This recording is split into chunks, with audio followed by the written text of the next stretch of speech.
Well, let me say one thing. James Harden is turning back the clock for sure. Yeah. Putting up numbers that he was putting up in Houston, and now he's doing it on the big stage in Philly in the playoffs. So kudos to him. And having him be back is definitely, it helped him a lot. But I want to shoot some shots at Boston for the simple fact that this is the playoffs. Y'all just played in the NBA Finals last year. So correct me if I'm wrong, if y'all clearly understand what these games mean and how each game matters. They have not been paying attention to detail, or they must don't make scouting reports in the NBA no more. I haven't played against James much in my career, just a little bit, but I know from watching basketball, I know his game. You know, I watch all the stars. You know, I've guarded a lot of stars, and I know their game.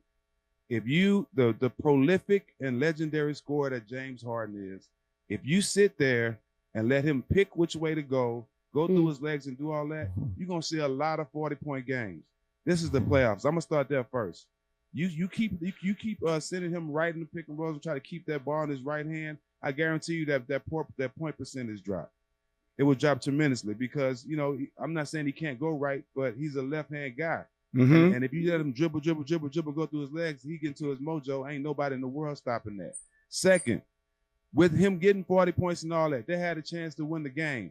Jaylen Brown, the corner three is the easiest three-pointer in the game.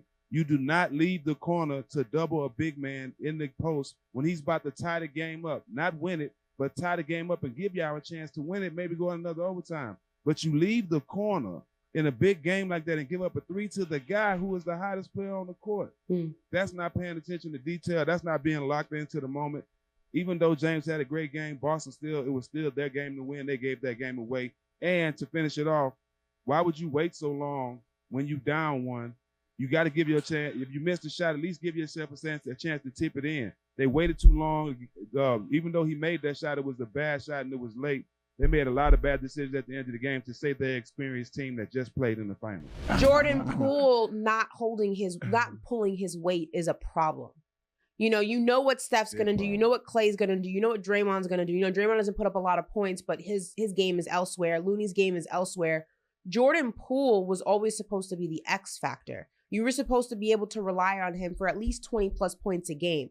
What he's been going through, I don't know, but it's problematic because you're losing a big chunk of that offensive power.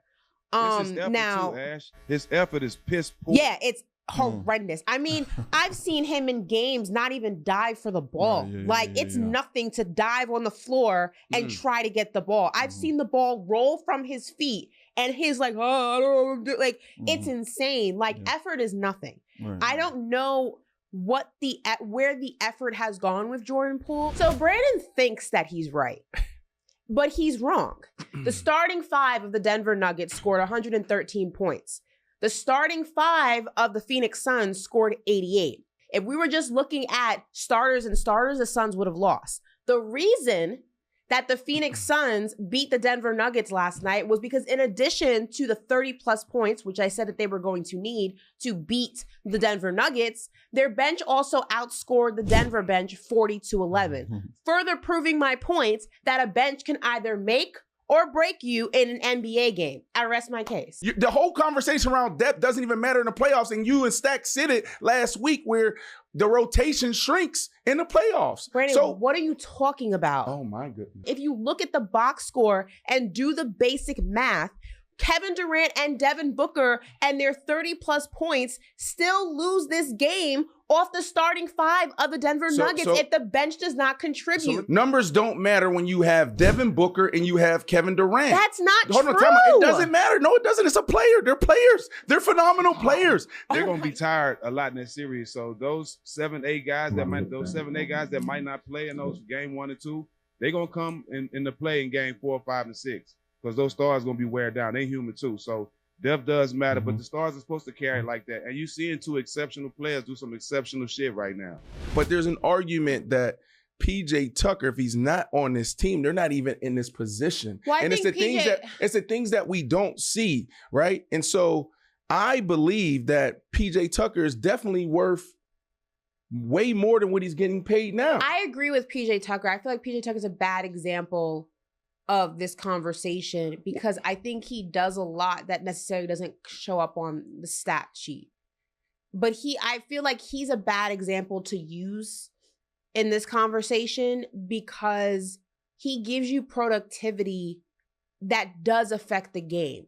What I'm referring to is someone like No Shade, love him, like a Haslam, who doesn't play. No, it's the same, Ashley. No, it's I'm telling you. It's Ashley, not you're the missing same. it. Ashley, it's not you gotta, the same thing. Ashley, it's not the same thing. Ashley, We're talking about a PJ Tucker who still gets minutes. Ashley, we're talking about still leadership. Sees court I'm time. telling you. It's not the same thing, Brandon. Let me We're tell talking you about this. two I hate to different do this. We're I talking hate about to two do different this, type of and I locker love room you. guys. I hate to do this, and I love you, Ashley. But I was in a locker room for so many years, my entire career. I'm telling you this matters. This is going to end this debate right now. And if I'm wrong, oh my goodness, if Ashley wins again, basically, how would you approach this? You've been around for a very long time. When you have guys that have strong leadership like this, like how do you approach the business side of things?